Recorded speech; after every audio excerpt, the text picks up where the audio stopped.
సుభాష్ చంద్రబోస్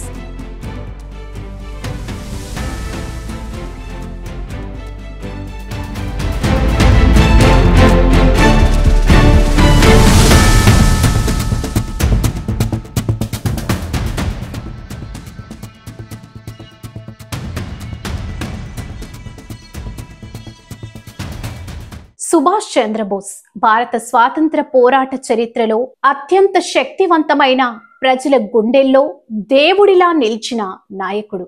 ఆయన మాటలు, స్పీచ్లు, ప్రత్యేకించి తుమ్ మురే ఖూన్ దో మై తుమ్హే ఆజాదీ దూంగా అనే మాటలు భారత యువతను రక్తదాహంతో రగిలించాయి.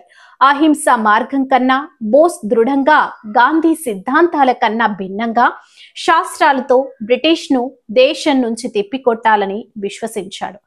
ఆయనే ఇండియన్ నేషనల్ ఆర్మీ వ్యవస్థాపకుడు. కానీ ఓ అద్భుత నాయకుడి అంతిమ గమ్యం మాత్రం చరిత్రలో అత్యంత పాండిత్యభరితమైన, ఇంకా పూర్ణంగా నిగ్గు తేలని మిస్టరీగా మిగిలింది.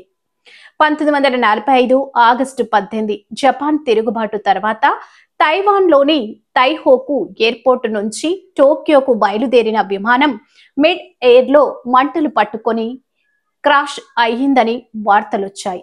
అధికారికంగా ఇదే బోస్ మృతికి కారణమని ప్రకటించబడింది. కానీ అక్కడ బోస్ మృతదేహం లభించలేదేంటి? ఎలాంటి ఫోటోలు, అంత్యక్రియల ఫార్మాలిటీలు, జపాన్ ప్రభుత్వం వివరాలు అస్పష్టంగా ఉండటం, ఇవన్నీ రహస్యాన్ని పెంచాయి. జపాన్ వైద్యుడు ఒకరు ఆయన తీవ్రంగా కాలిపోయి మరణించారు అన్నా అది మౌఖికంగా మాత్రమే ఉంది. వాస్తవ ఆధారాలు లేవు. ఈ రహస్యాల నేపథ్యంలో అనేక వాదనలు వెలుగులోకి వచ్చాయి.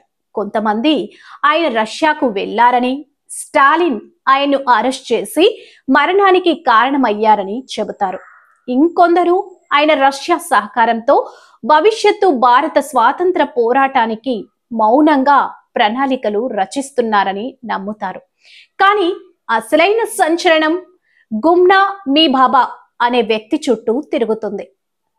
ఫైజాబాద్ లో ఉన్న ఓ సాధువు గది నుంచి బోస్కు చెందిన లేఖలు, ఐఎన్ఏ పథకాలు, ఛత్రపతులు, గుర్తింపు చిహ్నాలు బయటపడడంతో దేశవ్యాప్తంగా హడావిడి జరిగింది. ముఖర్జీ కమిషన్ పరిశోధనలో ఈ బాబా నిజంగా బోస్ అయ్యుండవచ్చనే అభిప్రాయాన్ని ఇచ్చింది. కానీ కేంద్ర ప్రభుత్వం ఆ నివేదికను తిరస్కరించింది. ఎందుకు? ఏ కారణంతో?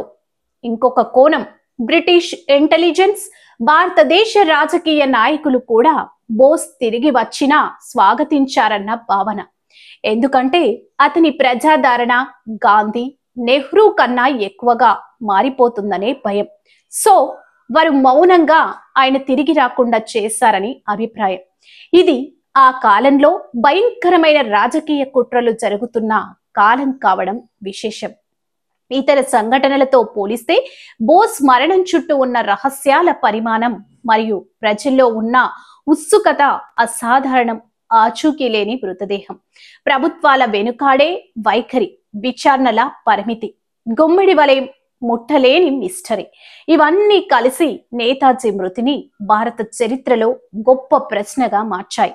ఒక నాయకుడి మృతికి దేశం ఎందుకు ఇంకా నిద్రలేకపోతుంది అన్న ప్రశ్నకు సమాధానం ఇవ్వాలంటే ముందు నిజం బయటికి రావాలి.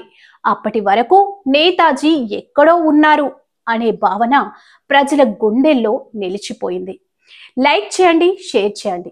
ఇంకా ఇలాంటివి తెలుసుకోవడానికి మా తెలుగు ఫ్యాక్ట్స్ అండ్ హిస్టరీ ఛానల్ని ఇప్పుడే సబ్స్క్రైబ్ చేసుకోండి. ధన్యవాదములు.